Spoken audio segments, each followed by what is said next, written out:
Whoa, so this looks a little bit different. Hey, what's up, guys? Welcome back to the channel. Hopefully you enjoyed my last video that talked about Andrea and some behind the scenes. This one's a little bit different. I had the opportunity to be on a podcast with a good friend of mine named Brent Woods, who has a podcast called Finding Freedom.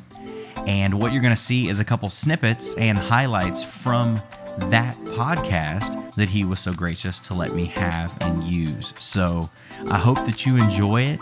And until the next one, love you guys.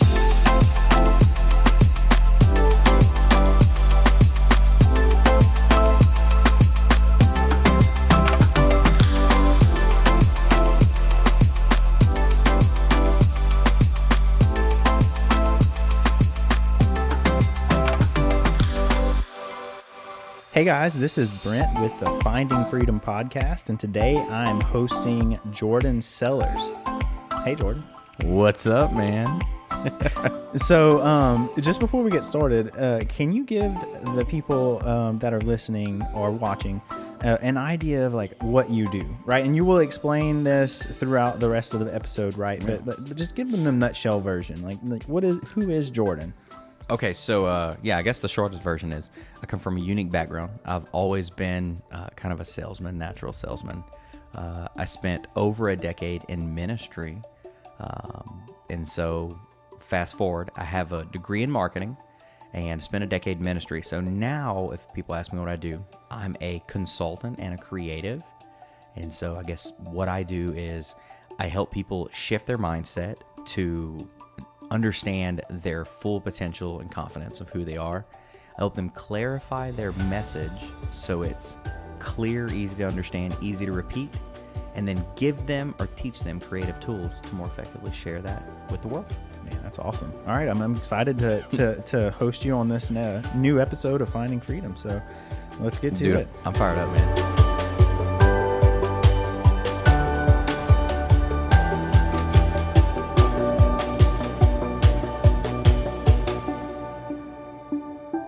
You know, when you think of it, like what do you think that your story has to offer other people? When people listen to this episode, you know, how can people find freedom? So I'm twisting this question right back on you, but it's for both of us to answer, you know?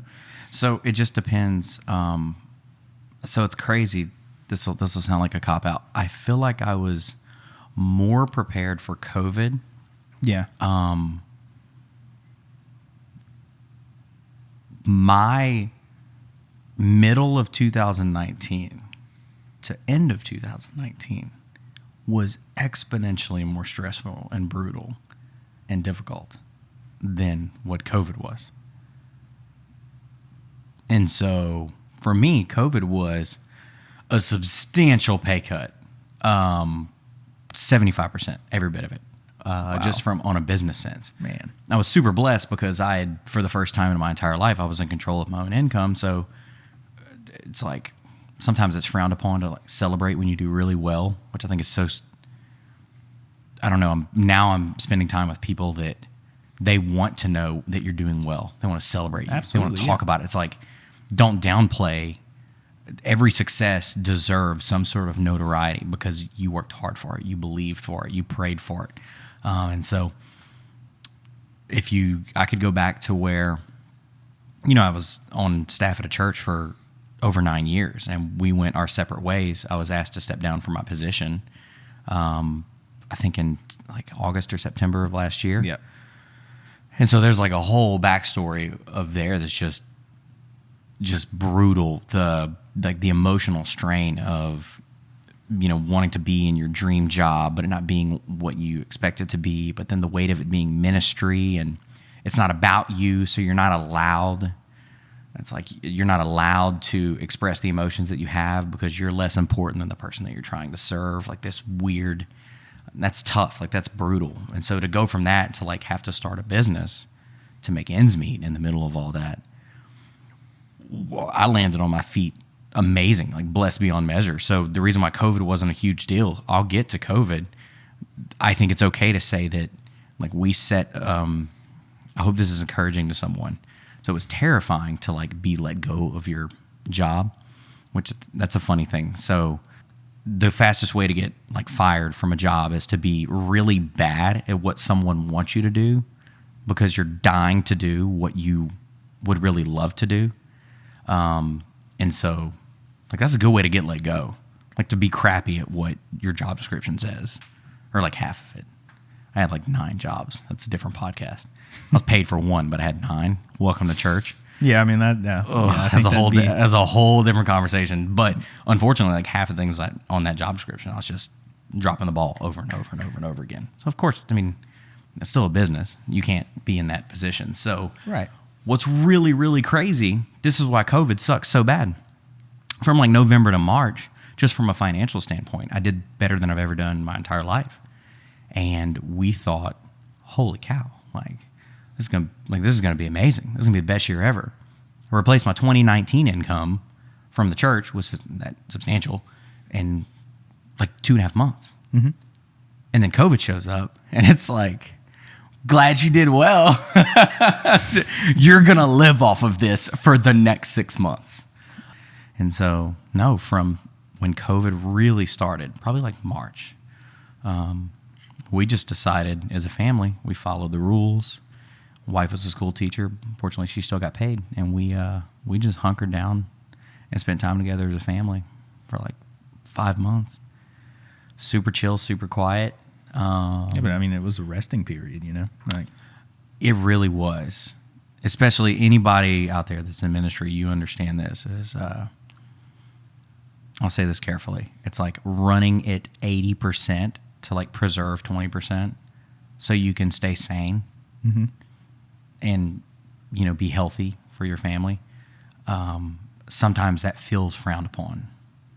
Not even on purpose. Like, it's a better perception to always be running at 120% in ministry. It's like you want everybody to know that you're always on your A game. No one left behind. Jesus is on the throne. Like, you never turn it off. Oh, my goodness. So I didn't realize how tired I was. Yeah. Until in the middle of COVID, you know, I would go 2 or 3 weeks without speaking to a client, pitching, building a website, doing a video. I would do nothing. And it's like the wife was just so okay with it. Erica was just like, I get it. It's fine. Like, we're fine. That was weird for me. Like, that was just alien to, I've never been in that position in over a decade, probably. Oh, yeah. You got to regroup, man. Oh, dude. And then right when that's the crazy part, like right when you regroup, I don't think people outside of Southwest Louisiana, I know that the whole world is hurting. Like economically, emotionally, spiritually, it's jacked up. Goodness gracious, when the hurricanes have pushed me past that, so I wouldn't prepare for that. But up to COVID, the craziness that happened at the church, and just processing through that and then restoring that and then starting a business and doing really, really well. It's such a blessing. Through COVID, I thought I was doing pretty good. And then the hurricanes, I don't know, just kind of pushed me past my limit, I felt like. I don't know, but you're continuing to push forward, right? Yeah. So that's the craziness in all this, is that I feel like, as stressed as I am, that I'm not like Debbie Downer. I'm still juggling. I still have clients who I just absolutely love, adore. They think the world of me. I think the world of what they're doing. I still love what I do. Just the opportunity to get people to...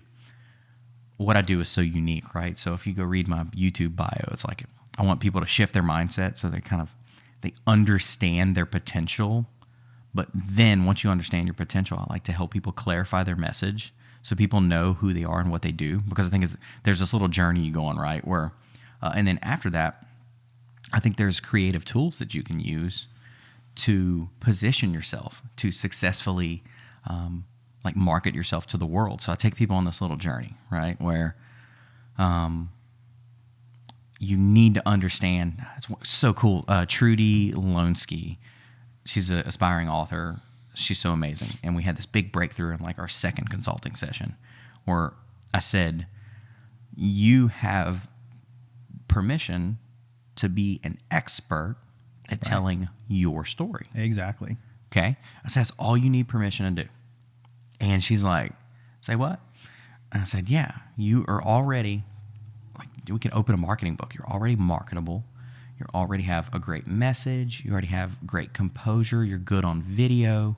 You have the means to hire someone to help you on social media. You have all these things at your disposal for going through that. But no one told you at the beginning, you're quite amazing and your story is amazing. So it's okay if you're not an expert on the 10 ways to tell the world about it. You just need to be willing to tell it. Right. And in 10 days, she wrote 5,500 words of her book. Man. After that. And I was like, did that make that big of a difference? Like, what was that? And she's like, I just didn't know it. It's okay to just be an expert on yourself. I was like, oh, I should probably write that down. Like, I feel like I should tell.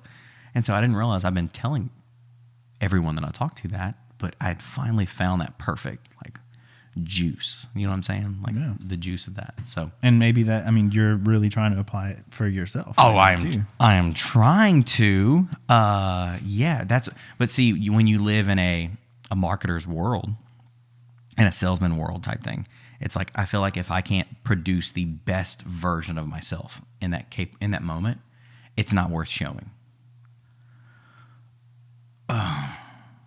But then I tell every single one of my clients that's not true. So it's actually much harder to live. Like, I really have a joke. I have a joke that everyone that I've helped, their websites are exponentially better than mine, which I think all entrepreneurs understand that. Mm-hmm. And so all clients' websites so much better than my website because I get so passionate about helping them be better. But then when I go back in my own mind, I think we all deal with this, whether you're an entrepreneur, at a job, pastor. It's like, it's easier to believe the best about someone else than it is for yourself a lot of times. I don't know if it's a man thing or a people thing, but for me, for sure, I can get more excited about someone else's vision and their belief system than my own. And it's crippling, like, especially in entrepreneur world. Oh, yeah. It is the amount of financial gain and just bravado I've left on the table by not going, it's okay to say you're awesome. Like, it's okay to believe that you're awesome. It's okay to believe that when you do amazing things, it will help other people. So stop saying, I'll help enough people, eventually I'll be able to afford to show people that I'm kind of okay too. You literally get to help less people walking around like that. Mm-hmm.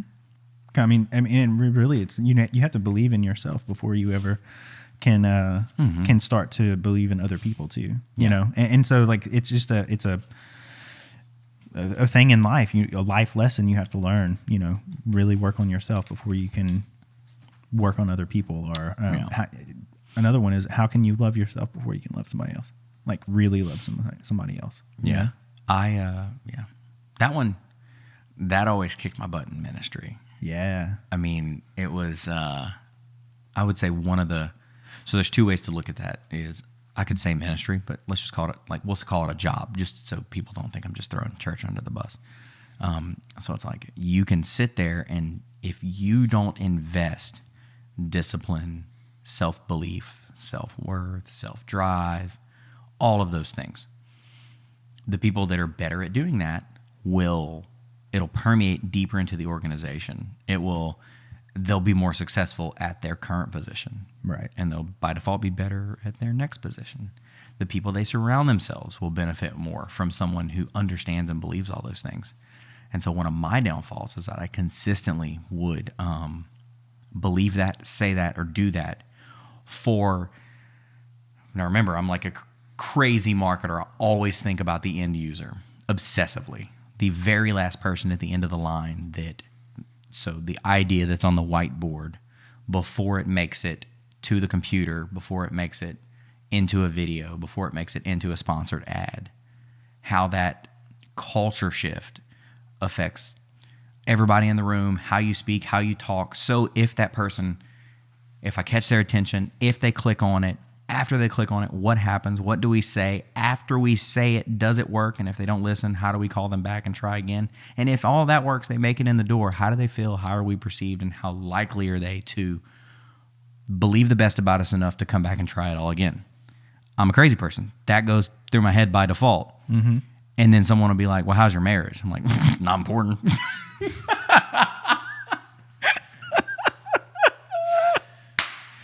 So not okay. And I keep saying definitely wasn't okay in ministry. It was one of the reasons. Right.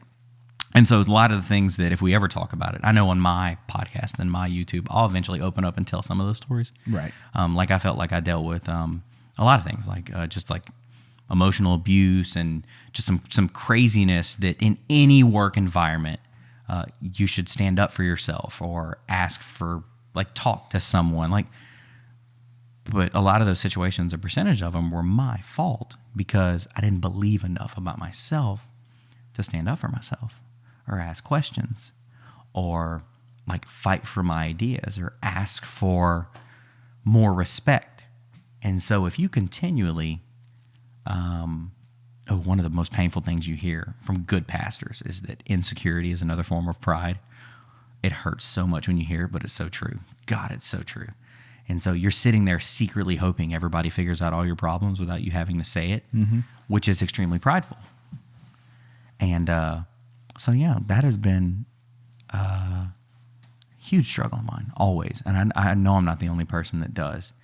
It's much, much easier to just act like everything's okay, believe the best about everyone around you, and shove your own problems, just like keep shoving them down, just like. And so, how do you feel talking about that? Just like right now, like how are you feeling? I feel good. I don't know. I feel like I put myself in. If I was someone listening to me say this, one, I'm like naturally a long-winded storyteller, like really long-winded. And so I want to break this up into like 5 episodes and tell you all the details because I'm a massive overshare. So, like, it's very hard for me not just throw all the dirt. Yeah. About myself and other people. That's why I said I'm not throwing anybody under the bus. I have my own problems too. But it feels good to kind of like teeter around without having like your own personal sob story. Because I don't think that that's healthy either. So if I sat down in front of you and just told you that all life is miserable and it's nobody's fault except mine and the world is out to get me and Satan hates me and you go down that whole one, I don't think anybody wants to hear that.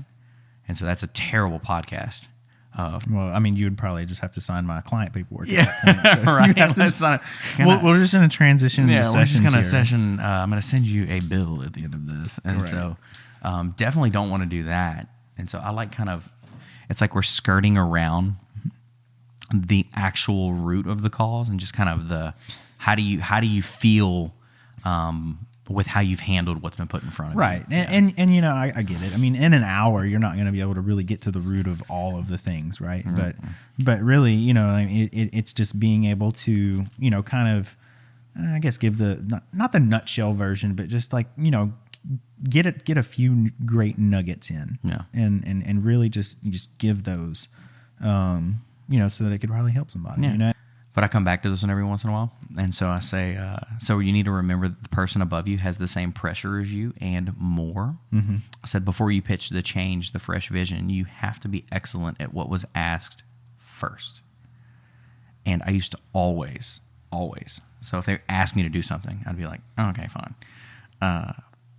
But what would be really cool is if, and it's like all of my energy, all of my excitement was like focused on something else, of something that I was just so much more excited about. But if I was to like knocked out the grunt work first, mm-hmm. And I said, so this is pretty off the wall. Hopefully you get something out of this. I said, so if you ever go to apply for a job and it says you need someone who can be a self-starter, what does that mean? Because I've always thought I was a self-starter. I said, does it mean you'll be unguided, uncorrected, unmanaged? No. You'll be all of those things, but you're expected to do something else. A self-starter means fixing all the problems you're asked to fix and finding new ones to tackle yourself. So it doesn't mean you get out of one job, so I need you to be a self-starter. That doesn't mean you get free range. Right? No, you still have to be good at what you were hired to do. And you have to be willing to find new things. And fix them and come up with creative ideas. And so here's what I wrote. I said, but the key here isn't to be more excited about what you find and less excited about what you're asked to do. I said, the reason you feel that way is because deep down we need validation. One of these jobs gets a thank you for doing your job, maybe, if you're lucky. And one of them gets a, wow, I can't believe you thought of that. You're absolutely brilliant. Mm-hmm. What I learned by losing my dream job. So now we'll get heavy. So when I ever do my podcast or write my book, that's going to be one of the things I talk about. Because I had my dream job, but I lost it because 50% of it was brutal. It was, I felt, underutilized, misused, underappreciated. And there's truth to that. Without throwing people under the bus, there is truth to that. But the other 50% of it is I put so much energy into what I wanted to do instead of what I was told to do or asked to do. And so what I learned by losing my dream job was that I thrived on the high five and less on the quiet assurances. The quiet assurances. I said, so hear this. If your leadership, pastors, board owners, managers ask you to complete certain tasks for certain reasons, do them and do them well. Thank you or not. Only after those are done in excellence can your mind wander on the new, the big, the aha moments. I believe deep down that the universe and your character will take care of the thank yous. This is me preaching to myself. This is like 2 weeks after I got let go, by the way. Yeah. If your current company doesn't appreciate you, give it time. They will. And if they don't, someone will. Your biggest hope for yourself, your future, your family, and your sanity is that going unnoticed but doing everything well is better than quiet resentment waiting for the right moment to come along. If I would have read that like 2 years ago, my life would look completely different. I said, always be amazing, always be a self-starter. They have a 100 to 100% relationship. Those are the rock stars, the LeBrons, the Steve Jobs, and possibly you. I said, when you reverse those, you build up resentment and contentment in your heart, and it's a dangerous path. Don't fall down it. Resentment. It's a big one. Oh, yeah. And so, yeah. So if you want to ask, I guess, how I'm doing. Yeah. Yeah. Talking about it feels really, really good. It feels legit. And so I feel like right about when COVID hit is when I wasn't, I was surrounded by people, family, friends, and clients especially, that I used to tell, hope I'm not throwing too much business, but it was the first time ever in my life that I would tell someone to their face, I can pull that off. I'm going to blow you out of your seat when I send this invoice because I won't be able to go to sleep. And for me to not go to sleep and spend less time with my daughter and less time with my wife is going to cost you a premium. Mm-hmm. And they'd say, I don't care. We want you. We're not calling anybody else. What? You can say that? And I'd never experienced that before, especially not monetarily because right. And for some reason that did something in my brain. Like a weight just lifted off of me. I said, okay, people love you, adore you, respect you when you show up, when you are 100%, so when that person said that, I didn't go into that going, okay, there's a chance I might screw this up. There's a chance that I'm not as awesome as I think I am. There's a chance that maybe the person that just told me this about myself is right. No, I finally had this breakthrough where I was like, the one person in this one conversation believes in me so much that they're going to write that check. And I'm going to knock it out the freaking park. Like, they're going to, when I'm done, they're going to be like, how in the world did you do this in that amount of time for that? And that was just a huge breakthrough. And then COVID hit. Man. So, and then, but it almost, see, so now I feel great. Like, I can laugh about it. But, but dude, I've just learned so much. And so when you eventually see me launch more of my content, it's going to be, I think I'm an expert on, this is going to sting. I think I'm an expert on thriving, being underappreciated, underprepared, and overwhelmed. because I did it for a very, very, very long time. This is on my mother and father-in-law's front porch because it's that chaotic in our house. Wanted to say thank you so much for watching. I know it's a little bit of a longer video, but I really hope that you got something that was beneficial out of it. A couple things. I definitely want you to look at the links below. Go support Brent and his channel. I'll put his website down there. If you are, even if you're not from around here, he actually does virtual counseling sessions, which is so cool. And he's just an amazing, amazing person to talk to and open up to. So show him some love, some support on his YouTube channel and his business. If you haven't, like, comment, subscribe.